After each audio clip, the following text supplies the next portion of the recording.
to the headlines. Gen Z and millennials at work, are they demanding more than just perks? Flexibility, is that the new currency? Workplace 2.0, the new rules of the game. Are companies having to adapt to a purpose-driven demand of Gen Z and millennials? We'll decode that on the program. And then, as we promised, how to work out in the winters. What do we mean? It's usually said that to keep your dopamine high, to keep your serotonin, your vitamin D, and you need to keep exercising in this weather. But how can you avoid injury in weather that makes it more susceptible? We talk a little bit more about how you can exercise smart, stay fit, stay safe. We have Dr. Ejaz with us to tell us more. And then we talk to the man everybody wants to understand. Sometimes he's bungee jumping, other times he is on top of his game and becoming a chess sensation at just 18. This is D Gukesh in a conversation.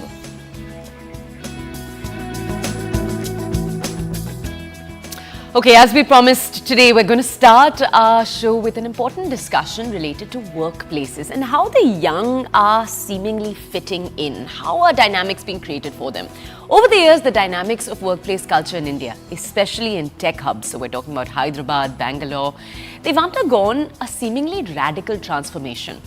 Gone are the days when employees were content with the idea of a traditional starting at 9, ending at 5. Today's workforce, particularly millennials, Gen Z, they're demanding not just a paycheck, but also, and we've talked about this before on the show, a sense of purpose that needs to come with the work, a sense of flexibility. So, for example, being able to work at home and larger support in the company. Reports are revealing that companies are going above and beyond to attract and retain this kind of emerging talent pool. There are, and what are these kind of above and beyond benefits that companies are offering? Tailored benefits, unlimited sick leave, for one example, stipends for well-being, mental health days and live music, journaling days, other facilities like that are very, very slowly becoming the norm in cities across the country.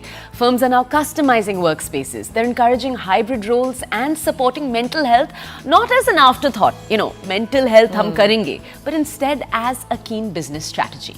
Yeah, and not something that people frown upon anymore, but integrating it and changing systems to incorporate it. Now, interestingly, a recent India Technology Industry Compensation Benchmarking Survey by Deloitte India and NASSCOM highlighted that over 200 tech companies nationwide have begun implementing such policies to align with the evolving expectations of Gen Z and millennials. Now, these aren't just perks, they are strategic initiatives aimed at enhancing productivity and preventing burnout, also trying to stop attrition, a major issue that everybody seems to be facing at the moment. But how sustainable are these benefits? What is the line between burnout, pure laziness, or lack of motivation at workplace? Can they truly reshape the future of work, create the ultimate balance between life and labor? Or is this something that a very senior leadership, not belonging to this generation, will still have resistance towards? To discuss this, we are joined by some two fascinating guests. One that represents the change makers and one are the change creators as well. First, we have Ujjala Sabharwal with us, Senior Director of HR at Health Edge India, who brings in a wealth of experience on people management as well. So lovely to have you on the program, and we'll try and dig in and understand ki kya changes hain jo aa rahe hain. And then we also have with us, let me quickly, our second guest. So Jayant. Jayant Murli is also with us. Now, Jayant is a Gen AI consultant at Mathco, and he is a true blood millennial Gen Z, and really want to understand from him on how these changes are being asked for at work. So let's give you the first voice, then Jayant. Jayant, you work for Mathco, right?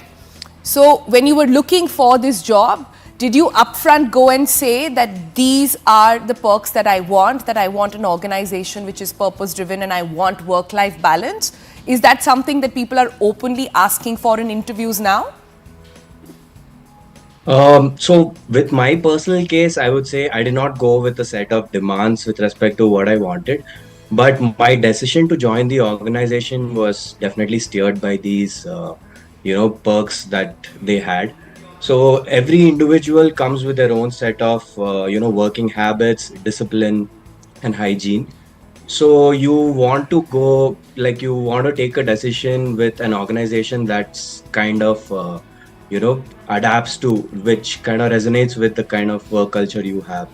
So that was one of these decisions. But in general, the trend has definitely increased towards providing more such very customized and innovative perks that resonate with, individual behaviors and preferences.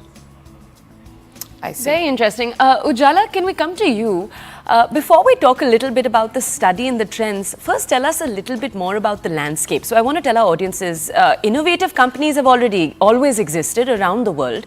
There's a fun example, there's Patagonia in the US, where the CEO himself would take off for 4 months to go surfing, and he would encourage that culture in his employees. You have other companies like Google that have always talked about creating workplace policies that are friendly. In India, just give us a look at the topography as it is right now.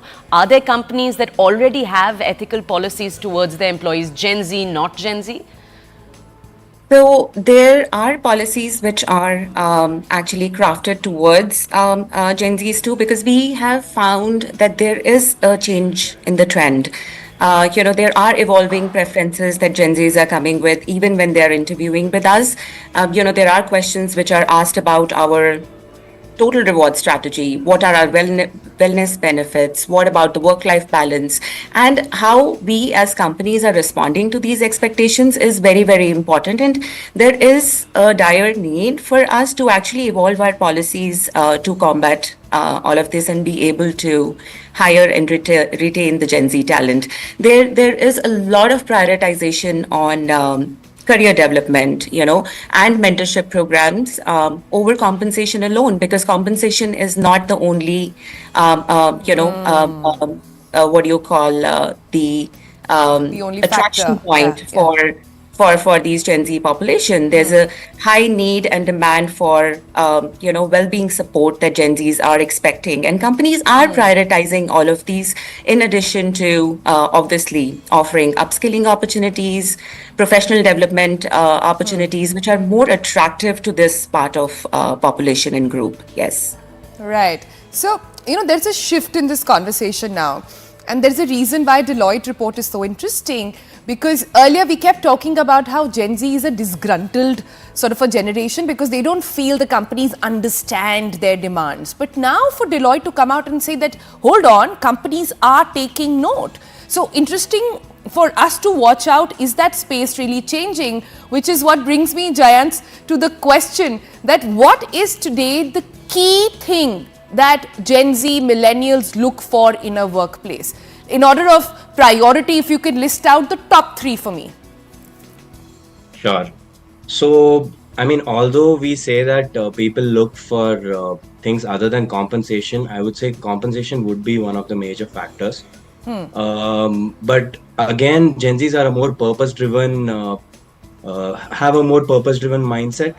So one thing would be to have a little more flexibility in terms of the way you want to work, being able to give you flexible. The second point would be having an option to have work from home days, mental health days, like some time to recuperate and get back to work. The third would definitely be social, like the work, the initiatives and the employee engagement stuff that happens within the organization.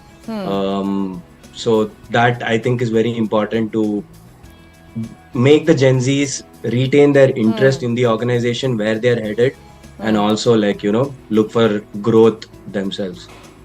I see. So you see how you're saying that alignment of personal philosophy with the company. So it's so important where they work in compensation in the top 3, but not the first, which is interesting. Should I take this to a slightly maybe radical place? Ujala, can we ask you, there's a discussion taking place around the world. If what we're looking at, this discussion we're having right now is actually band-aids. Band-aids to fix a sort of deeper awakening that started during COVID and is continuing. An awakening where, you know, people are questioning the entire structure altogether. Ujala, if we could have your thought on that. Is there actually maybe a more radical change that is incoming? Where these are just conversations where we're walking around, you know, around the hole but not wanting to look in. So what I believe is, all these changes, I'm sorry, while companies are, some of the companies have implemented it, they've gone big bang and implemented these changes, while some companies are still in a very nascent stage where they're in that wait and see sort of a mode. But what I feel is that now companies basically understand that flexibility and work-life balance and prioritizing these is a business priority rather than just a perk. This is the way of life. And hybrid work models and work-life balance are designed to basically foster more meaningful and purposeful collaborations at work. While there are operational challenges that we see with having these hybrid workforce models, but again, like communication gaps and how do we measure productivity metrics and, how do we maintain that team cohesion and make sure that people are being integrated into our culture. But those can be now addressed very seamlessly through our connectivity platforms that we have. We have regular manager connects, structured check-ins, and basically a more data-oriented and data-driven tracking of performance and outcomes, something which is helping us, especially at Health Edge.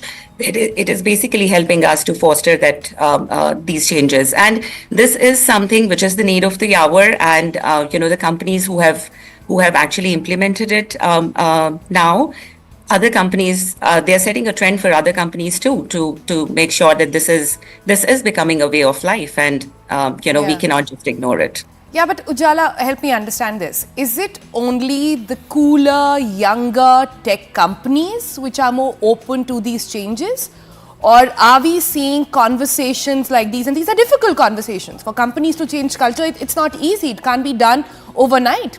MNCs, which have been established on core values, which have gone down generations, right? Are they also now forced to look into it because attrition is a major issue? Yeah, so the companies, I think all type of companies, be it big or small or mid-sized companies, are taking this approach. See, basically the problem is that the challenge is to avoid over-engineering initiatives and basically balancing how practical we are in our initiatives and also balancing the employee centricity with it. And that is the reason why companies do a lot of surveys, the employee voice surveys, employee check-ins. There are, stay interviews and all of those initiatives which are run in the organization. And this is not just to run these initiatives or surveys. Basically what is the data that we get out of this, and then we action on it, is something which is more and more important. And a lot of companies are, like I said, taking this approach to understand what their employees want and how can they tailor and pivot their approaches and basically come up with an overall and very holistic strategy as it relates to combating these attrition challenges. And we have seen a dip in our attrition because it's been a couple of years. We have implemented many initiatives. We are a mid-size health tech organization, and we have implemented a lot of these changes, ranging from mentorship programs to personal development programs and career development initiatives and all of that. So this has really helped us, and we have seen that our attrition is tracking much better as it relates to the India market attrition that we see around us. I think that's where Jayant's pointers, where you'd asked him earlier, would be super helpful. The things that millennials and Gen Z people are looking for. Jayant, can we come to you? I believe you are in Bangalore. Bangalore is the hub of startups, young tech companies that are figuring their way out, but not just tech companies, startups in general. I want to ask you, Jayant, bring us a pulse check. So tell us a little bit more about what people in your cohort, people your age, are talking about, the initiatives that they've seen from companies around them that they're loving, they're appreciating, and not just companies. I know a lot of individuals quit companies at this age. They decide they want to start their own life, shape their own life, where maybe they're creating their own company. How are younger people thinking through all of this? Great question. So one thing that I see that works for my company currently is a lot of employee engagement. So this, in terms of events that happen in the company, there's a lot of inclusivity built around all the employees within the company. So that, like, they say keep your work and your personal life aside, but you do end up making some bonds and some friendships along the way. So that is very important for people to feel inclusive within the organization. And second, organizations that have a very empathetic approach towards their employees, where they customize and tailor some of these perks that we say. It shouldn't be that hard, like hardbound and written in stone, that there are only so many days available for you to take a mental health day off. No, I mean, there might be higher cases of burnout. So to be able to have a little bit of flexibility, empathize with your employees for their personal needs and grievances does go a long way. And the other thing I would say would be, now most companies will have like one North Star or like one goal. It could be in terms of either chasing revenue, or it could be in terms of creating a brand for themselves. So basis what that is, be very transparent and open to the Gen Zs about what it is that you want to achieve. So let's say if it is something like, if you're chasing revenue and you know that work-life balance is going to take a hit. Be honest about it. Yeah, be honest about it. Tell them upfront that, yeah, this is what is going to happen, and compensate them in other ways. It could be perks, it could be monetary rewards. That's useful. Or if it's the other way, where they want to establish a brand and they're taking a step back on revenue, they want to improve their presence, then instead of compensation, you reward them in other ways. You give them other perks, you give them a good work-life balance, is how you would sort of maintain that ratio. Yeah, Jayant and I were actually chatting earlier, and he said something beautiful then. He said that it's not like we don't want to hustle, it's not like we don't want to work, but it has to be worth our while. And I think that's quite a thing to say about it, and he's smiling bright on this. Jayant, we started with you. Let's also give you the last word then on this discussion. To say for companies, for older traditional organizations watching right now who want to decode this Gen Z millennial phenomena. How are you thinking? What are you doing? What do you want? And there's a massive generation gap between leadership of these companies and the generation now. To them, what do you have to say if they are watching? So to them, I would say, I know change is tough. You have been deep rooted in the traditional ways, but staying rigid with your policies, shows a clear lack of empathy towards employees, and trying to craft very tailored solutions like, hey, you will have 5 mental health days, 4 well-being days, and stuff like that. Instead of looking at it as a very process-driven, process-driven way of setting this up, look at it from a more empathetic lens and have some leeway to customize and look out for your employees is something I would tell the... Noted.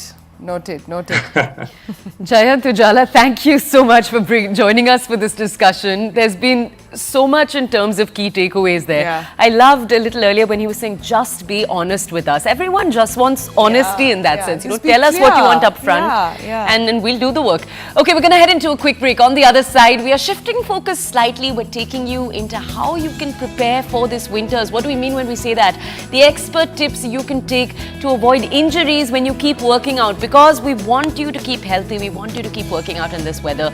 Whether you're in Kashmir, those are the snow-capped valleys of Kashmir we're showing you, or in Delhi, anywhere in the north, what you can do to stay fit and healthy. Dr. Ejaz Ashai joins us here with the winter exercise guide.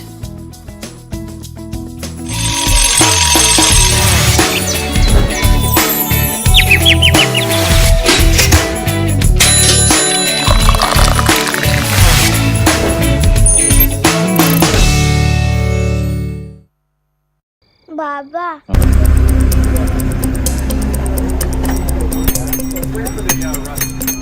इतने कम से कम passenger होते हैं, उसमें foreigner भी होते हैं, बोलना foreigner की भी जान का धोखा है, तो ये सब तो बोल सकते हैं, ठीक है, म्यूट करके मेरी आवाज़, क्योंकि ऐसे फॉरेनर लोग भी ये देखते हैं, कि उनके बच्चे लोग भी ये देखते हैं, तो बोल सकते हैं, ठीक है, अभी इतने सारे लोग होते हैं।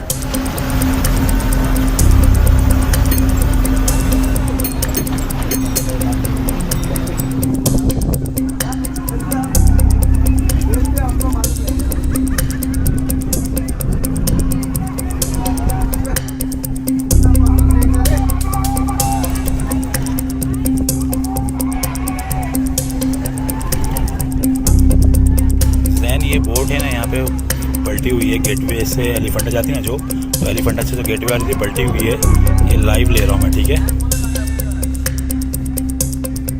सब ठीक खैरियत तो भैया सब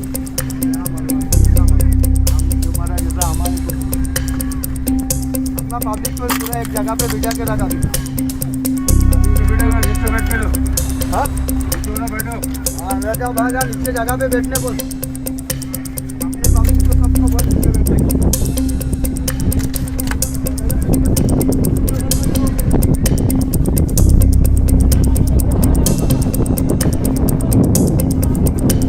बॉडी भी मिला है क्या?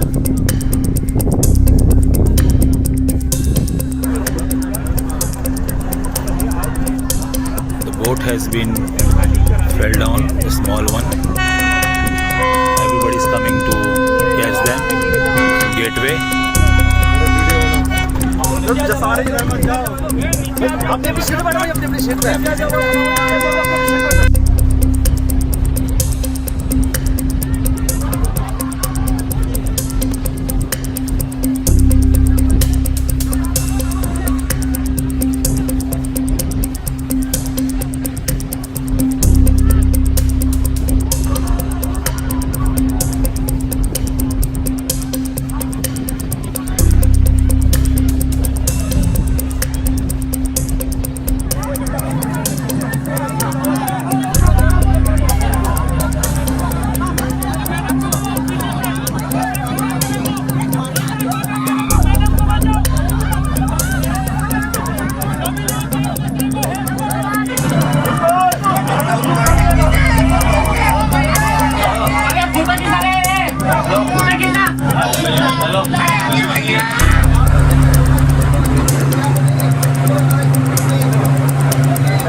देखो देखो, आराम से टाइम मत करो।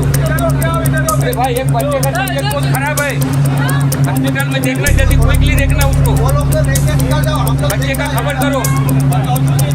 कुछ नहीं है अभी, कोई नहीं है।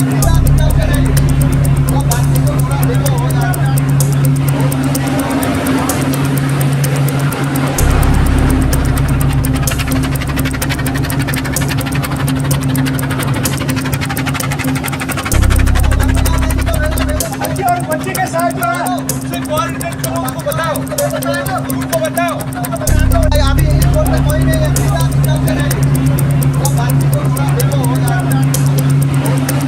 बच्चे का खबर करो। कुछ नहीं है अभी, कोई नहीं है।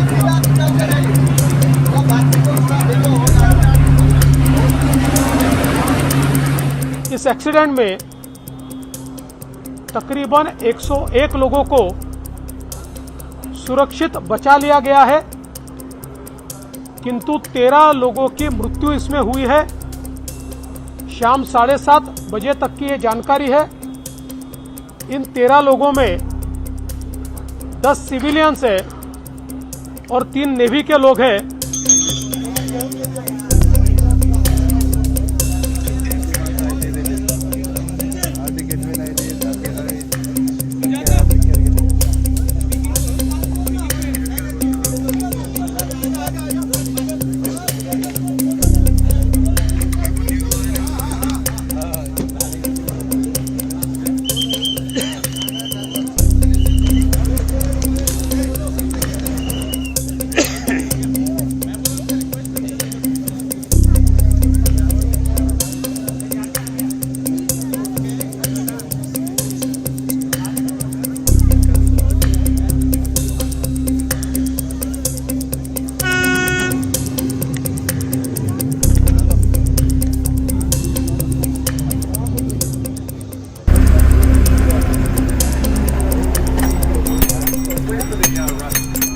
इतने कम से कम पैसेंजर होते हैं, उसमें फॉरनर भी होते हैं बोलना, फॉरनर की भी जान का धोखा है, तो ये सब तो बोल सकते हैं, ठीक है, म्यूट करके मेरी आवाज़, क्योंकि ऐसे फॉरनर लोग भी ये देख, ठीक है, उनके बच्चे लोग भी ये देख, तो बोल सकते हैं, ठीक है, अभी इतने सारे लोग होते हैं।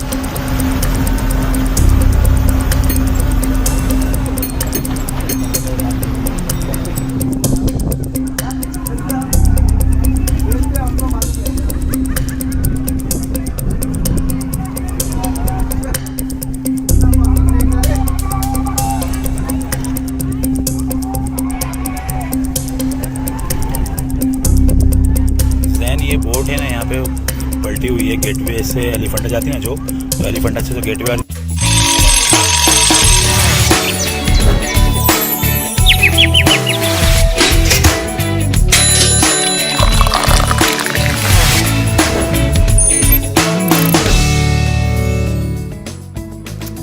Welcome back. You're with the Breakfast Club, and it's time to take you through from other stories from the country. Let's start with the data coming in from the Petroleum Planning and Analysis Cell. India's exports of petroleum products increased by almost 3% to 42 million tons during April to November from 40.9 million tons in the corresponding period for last fiscal. In November, however, the shipments were down by 7% to 5.3 million tons from last year, driven by a significant fall in the supplies to Europe.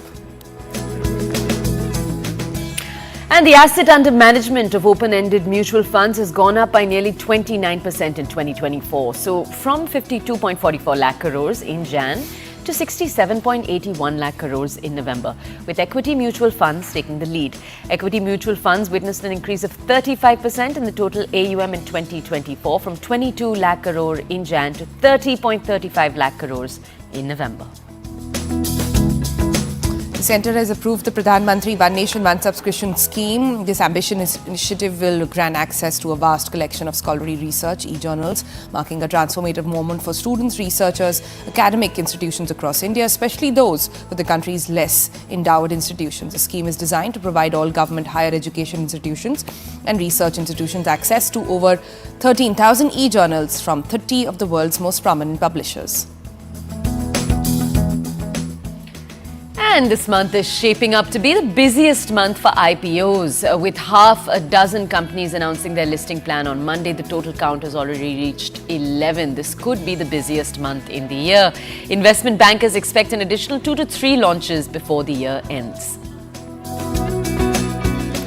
India's digital transformation over the past 2 decades has positioned it as the largest and the fastest growing market globally, with over 700 million internet users. According to a report by the Observer Research Foundation, the country is on track to achieve a USD 300 billion electronics industry and a USD 1 trillion digital economy by 25-26, potentially contributing to 18 to 23% of the national GDP.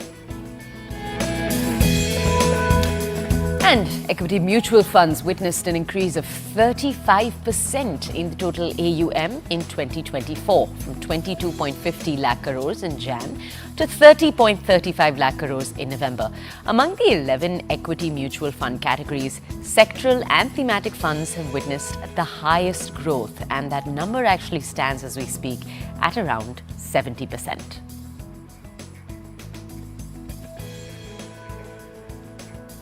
Okay, we're taking you now very quickly to an important story that continues if you live anywhere in the northern regions of the country. AQI continuing to plummet. Delhi woke up in a wave of smog, a thick blanket as it's often described.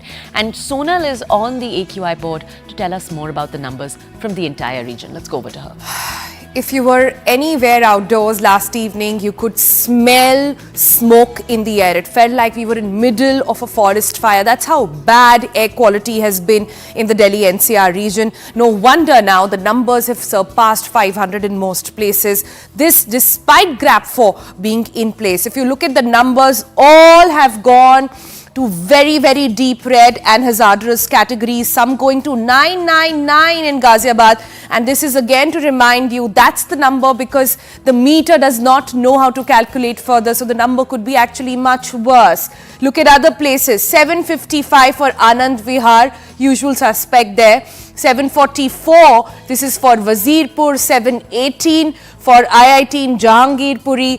most of Delhi NCR region and even the surrounding places are in deep red. That means very, very poor quality air. This will impact your health, and this is the time when, if you haven't already, you need to put on your N95 masks on. Ensure that your HEPA filters are up and running, and do not step out unless it's absolutely necessary, especially for kids and elderly citizens. This, despite, remember, like we said, GRAP 4 being in place, it's being said there are 2 reasons for AQI going specifically bad the past couple of days. Number one, temperatures have been dipping. We've seen lower temperatures, 2 to 3 degrees lower in the past couple of days. And second, wind movement, which doesn't seem to be in our favor, making the smog really stick above our heads. Okay, let's take it from there. So you're saying a grey picture, frankly, for everyone who lives in the NCR region, right, Sonal? Let's talk a little bit more about that, though, because the other thing you talked about was the fact that this entire region is waking up to plummeting temperatures this morning. And we've seen 7 degrees as the temperature at about 7 a.m. this morning. And we've been told yesterday itself, on Thursday, Shrishti joined us and she told us that it's only going to get much colder in the next month. With current AQI levels, we are not encouraging you to go out and exercise. But in Jan, typically, it does improve. So how can we get you out in this weather? It's so important for your serotonin, for your vitamin D levels. You need to keep your exercise routines ongoing. Now, we know that in these freezing temperatures, telling you to get out and moving is not winning us any points. In fact, it's not advisable at all, so don't do it. But to tell us how to do it correctly, especially because experts say that muscle, ligament, tendons and all of that is at high risk of sprains, etc. We've seen of more and more emergency cases that crop up during this time of the year. So we have with us Dr. Ijaz now, who's an expert in this field and has expertise in advanced physiotherapy as well. Dr. Ijaz, thank you so much for joining us this morning. We just looked through really bad AQI levels. Toya is already sneezing. Others are coughing around us as well, right? And this is matter of no joke anymore because it's happening on a regular basis. It's impacting health. There is enough evidence for it. Now, when we ask people to stay indoors, are there ways that you can recommend to ensure that the muscle strength is not lost? Right. Thanks for inviting me on this show. And I would love to make people aware about cold weather because I have been born and brought up in Kashmir but settled in Mumbai.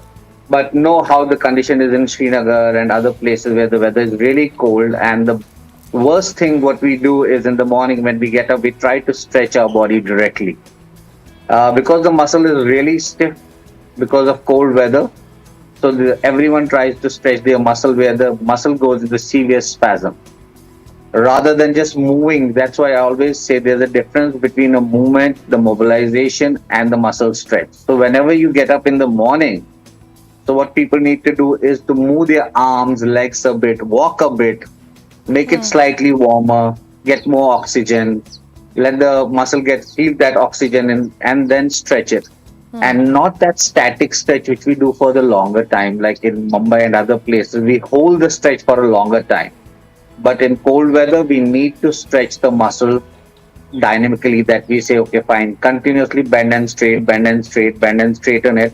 The elasticity of the muscle fiber increases and that's how it gets warm and maximum circulation comes to the muscle fibers. So less stiffness, less chance of strain and other issues. I see. Doctor, how should that vary based on the person who's doing it? So, for example, it can either be a sports person, you can even have people in older age groups. What are the variations there? See, sports is totally different. If you know, like, if you see all the cricket teams and football team, when they travel to different countries or different cities or different states, it's not that they go for a fun 10 days before they want to enjoy surrounding. No, it's because of the weather, the conditions there. They need to adopt the conditions. Acclimatize. Yeah, that's true. So same way, whenever we see the weather changes, we need to change our warm-up. We need to change our exercise. Like if it's a senior citizen, I won't tell him to run, jog and other things. I'll tell him to walk a bit because when they walk, the calf is the second heart of the body. It starts pumping the blood and it helps your lower body to get warmer. And when you move the arms, upper body gets warmer as well.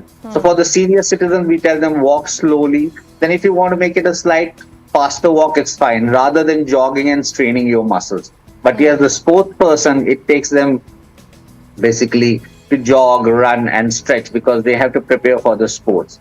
So never compare yourself with the other person in warm up. It's basically what suits your body, what suits the weather around you, surroundings around you, and then do these kind of warm ups.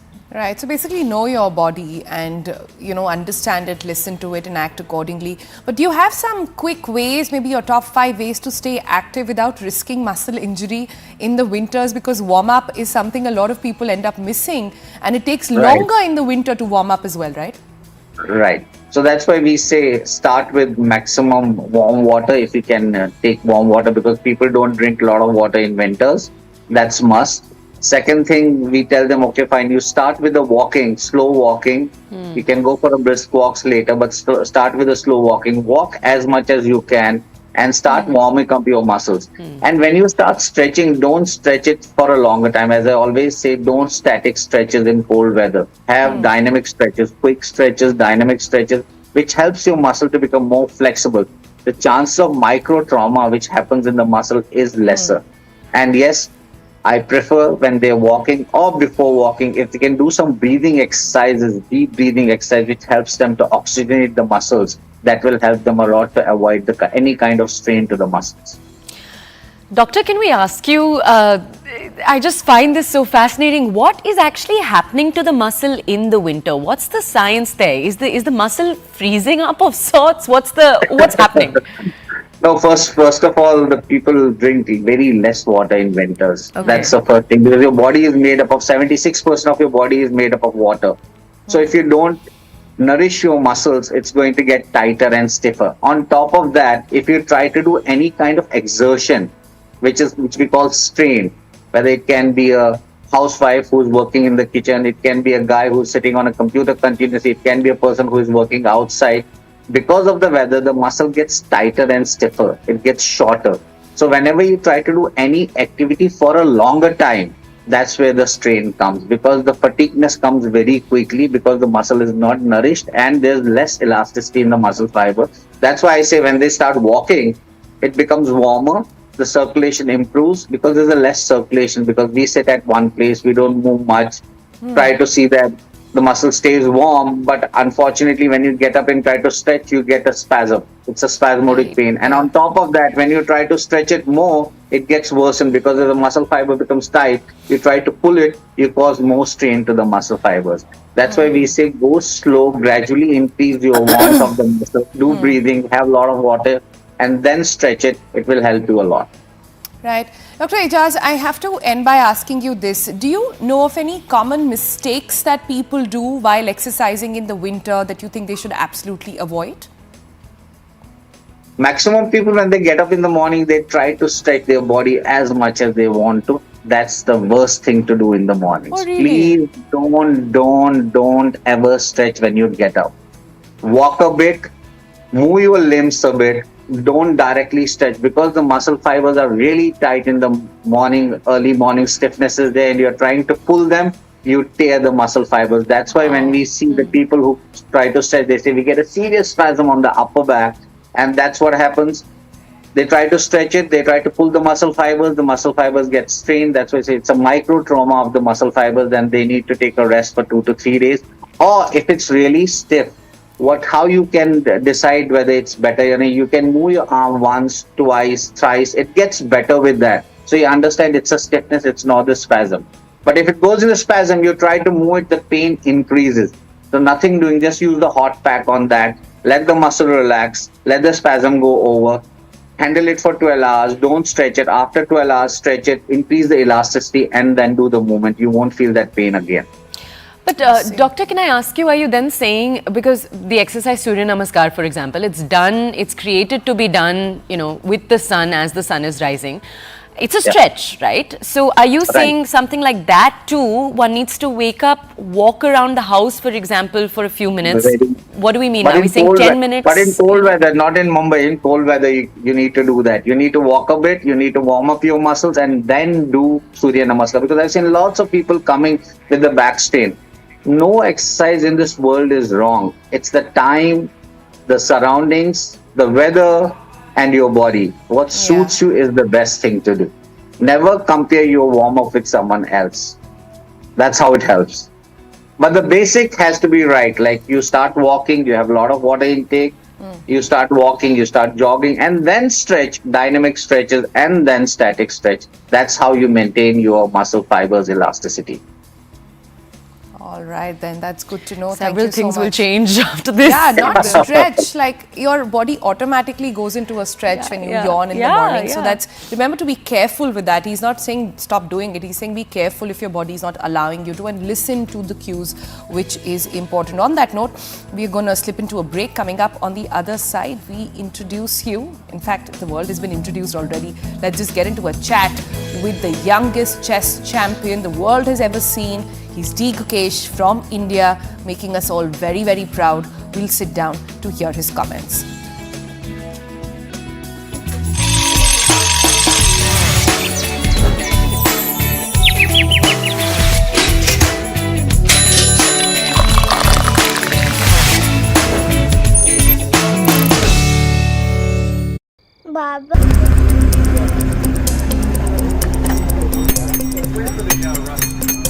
इतने कम से कम passenger होते हैं, उसमें foreigner भी होते हैं, बोलना foreigner की भी जान का धोखा है, तो ये सब तो बोल सकते हैं, ठीक है, म्यूट करके मेरी आवाज़, क्योंकि ऐसे फॉरनर लोग भी ये देख, क्योंकि उनके बच्चे लोग भी ये देख, तो बोल सकते हैं, ठीक है, भी इतने सारे लोग होते हैं.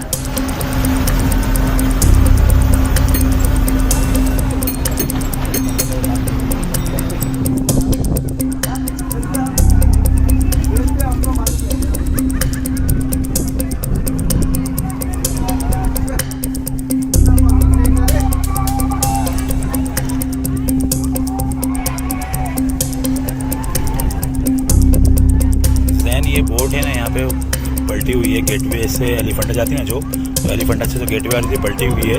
ये लाइव ले रहा हूँ मैं, ठीक है. सब ठीक खैरियत है भैया सब.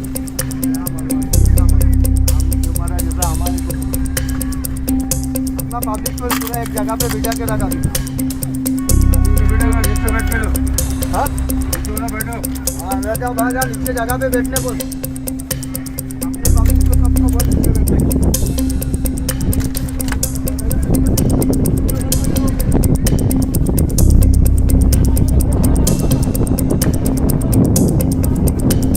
बॉडी भी मिला है क्या?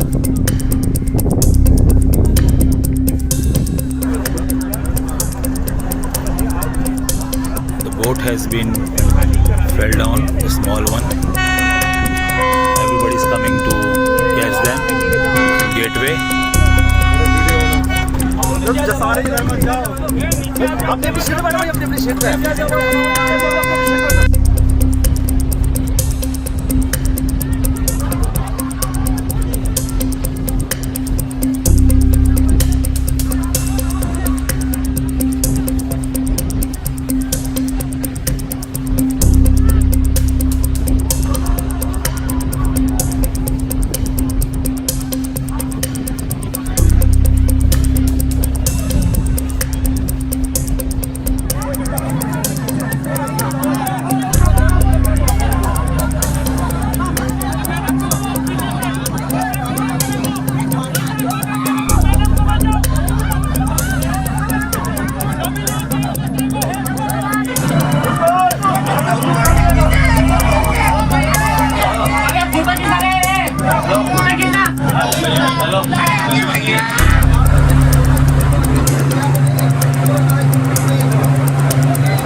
जल्दी क्विकली देखना उसको वो लोग तो लेके निकल जाओ, हम लोग बच्चे का खबर करो वक्त कुछ नहीं है अभी इस कोर्ट में कोई नहीं है, सीधा निकल के नहीं।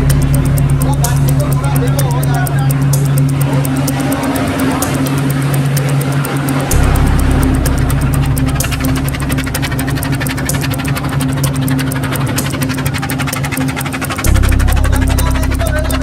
और बच्चे के साथ जो है उनसे कोऑर्डिनेट करो, उनको बताओ उनको बताओ अभी इस कोर्ट में कोई नहीं है, सीधा निकल के नहीं। वो बाकी को थोड़ा देखो हो जाएगा। बच्चे का खबर करो वक्त कुछ नहीं है अभी इस कोर्ट में कोई नहीं है, सीधा निकल के नहीं। वो बाकी को थोड़ा देखो हो जाएगा। इस एक्सीडेंट में तकरीबन 101 लोगों को सुरक्षित बचा लिया गया है, किंतु 13 लोगों की मृत्यु इसमें हुई है। शाम 7:30 बजे तक की ये जानकारी है। इन 13 लोगों में 10 सिविलियंस है और 3 नेवी के लोग हैं।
Welcome back, and it's that time on the program where we meet the 18-year-old chess sensation who's taking the world by storm. Gukesh D has already made history by becoming the world champion. But what drives this young prodigy?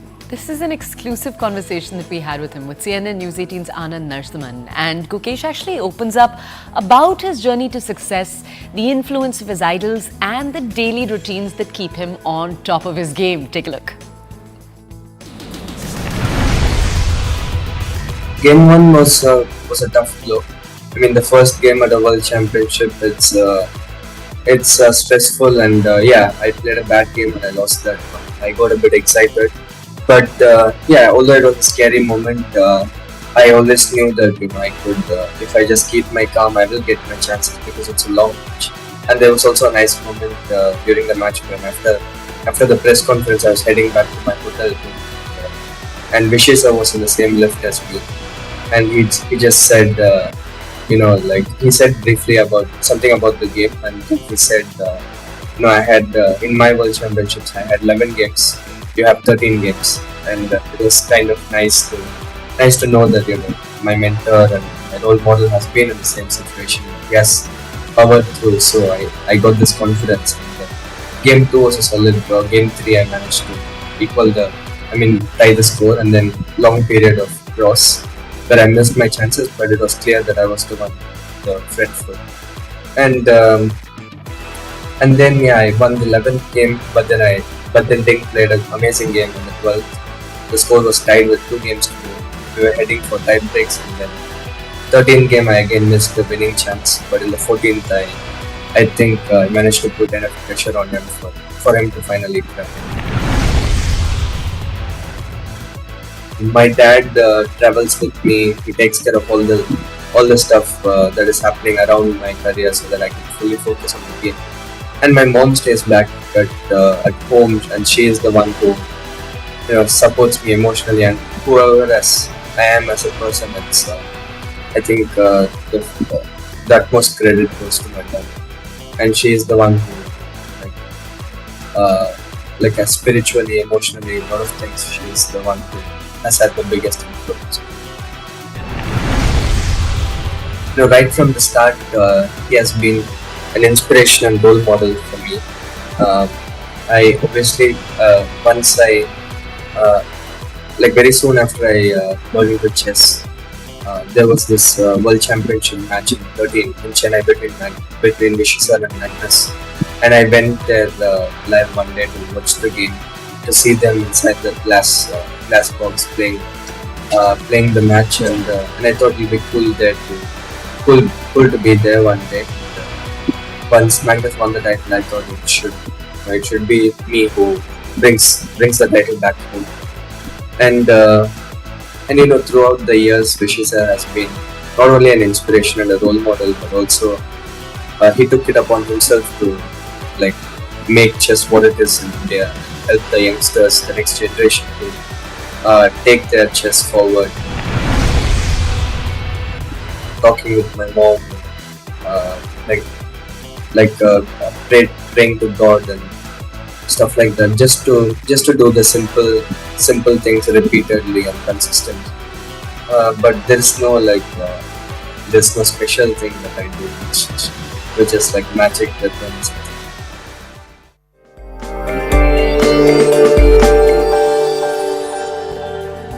Next, let's take you to a special section on financial markets powered by Money Control Pro, Money Control's premium destination for investing and business insights. Let's take a look first at the markets. An overview. Key Nifty trends are indicating a weak start for Indian equity indices. US shares stumbled. This is after the Fed indicated smaller cuts in 2025.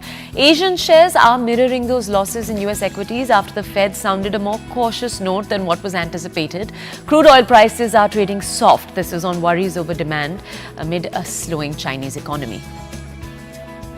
Let's look at the sector in focus this Thursday morning. Indian capital markets are booming, benefiting primary as well as secondary markets. This bull run is bringing gains for key market participants, exchanges, depositories, brokers, investment bankers, etc. Now, while markets have been fluctuating of late due to various reasons, the question is whether the market participants will continue to make hay while the sun shines. You can log into Money Control Pro to find out more about India's equity markets and various other actionable insights on industries.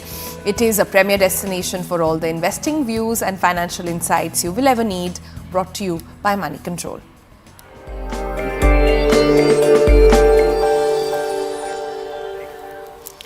And India, it's finally that time of the year again. The Indian of the Year Awards are back. This is your chance to celebrate the visionaries and the icons that you believe made India proud. So right from trailblazing business leaders, inspiring youth icons, entertainers, sports legends, change makers, these are individuals who've left their mark and they've left millions inspired worldwide. You can show your support by voting for your favorite Indian at www.indianoftheyear.com. Together, let's honor India's pride, the world's inspiration. RP Sanjeev Goenka Group presents CNN News 18 Indian of the Year 2024. All right, and with that, we're going to draw our show to a close. My biggest learning actually today was that we shouldn't be stretching right after we get up. I definitely do that underneath the blanket, without even getting out. I hope that and more actually left a mark on you. I want our audiences to tell us, write to us. Hydrate so much more. Yeah, Hydration so much. He said that was key. Yeah, that is key as well. And if you are noticing changing trends in your workplaces, why don't you write to us? Tell us about how workplaces are evolving. We would love to hear your thoughts on what are the cues, and we can highlight them on the program, nothing like it. So leave us your thoughts. The tag and hashtag and all those details are flashing on your screen. We'll see you tomorrow. Ciao. We have a cool episode on meditation. Just want to tell you that. See you tomorrow.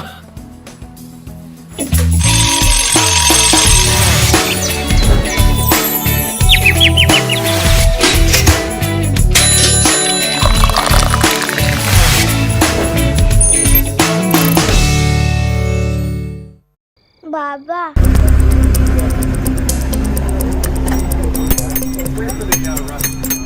इतने कम से कम passenger होते हैं, उसमें foreigner भी होते हैं, बोलना foreigner की भी जान का धोखा है, तो ये सब तो बोल सकते हैं, ठीक है, म्यूट करके मेरी आवाज़, क्योंकि ऐसे फॉरेनर लोग भी ये देख, ठीक है, उनके बच्चे लोग भी ये देख, तो बोल सकते हैं, ठीक है, अभी इतने सारे लोग होते हैं.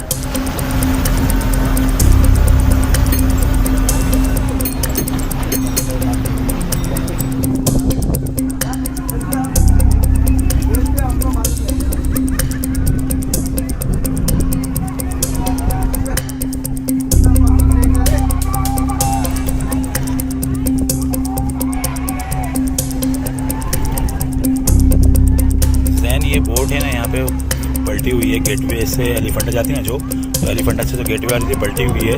ये लाइव ले रहा हूँ मैं, ठीक है। सब ठीक खैरियत तो भैया सब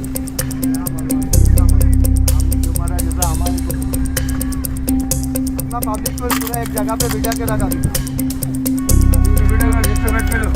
हाँ बैठो हाँ मैं जाओ बाहर जाओ नीचे जगह पे बैठने को अपने पब्लिक को सबको बहुत नीचे बैठने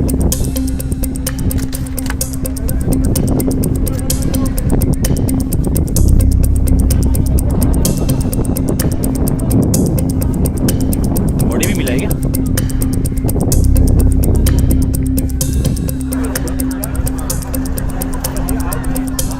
The boat has been fell down, a small one.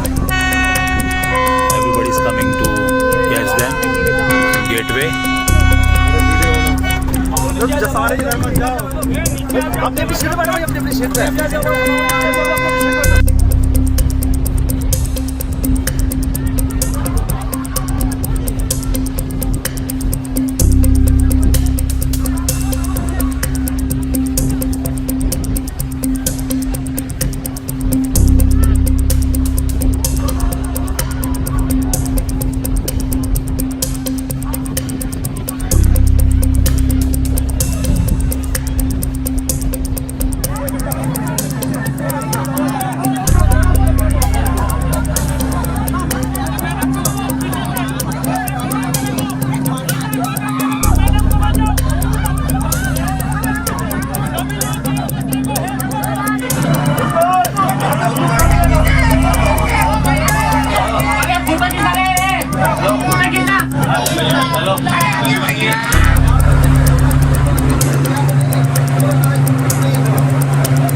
देखो देखो आराम से टाइम मत करो। अरे भाई एक बच्चे का तबीयत बहुत खराब है, हॉस्पिटल में देखना, जल्दी क्विकली देखना उसको। वो लोग तो लेके निकल जाओ हम लोग बच्चे का खबर करो। बहुत कुछ नहीं है अभी इस रोड पे कोई नहीं है सीधा निकल के नहीं वो बाकी को पूरा देखो हो जाएगा।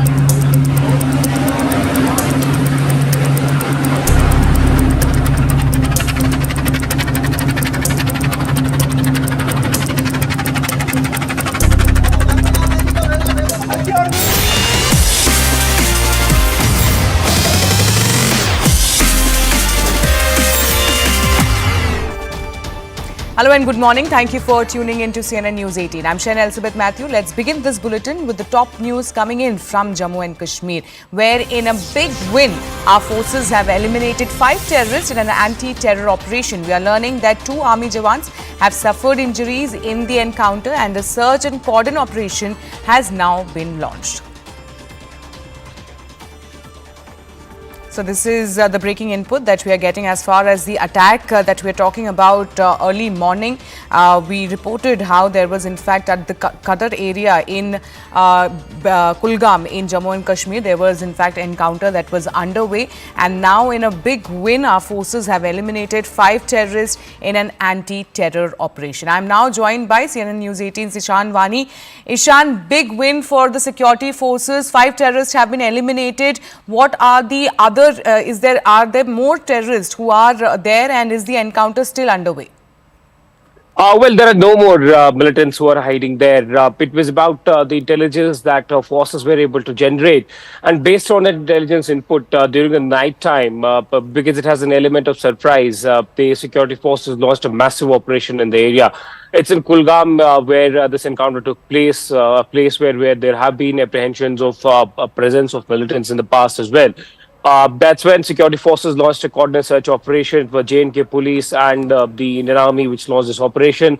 And after the operation, there was an intense exchange of gunfire that took place. As the security forces got close to the spot where they were hiding, there was intense gunfire that was drawn by the security forces, which was retaliated by the Indian Army and J&K police.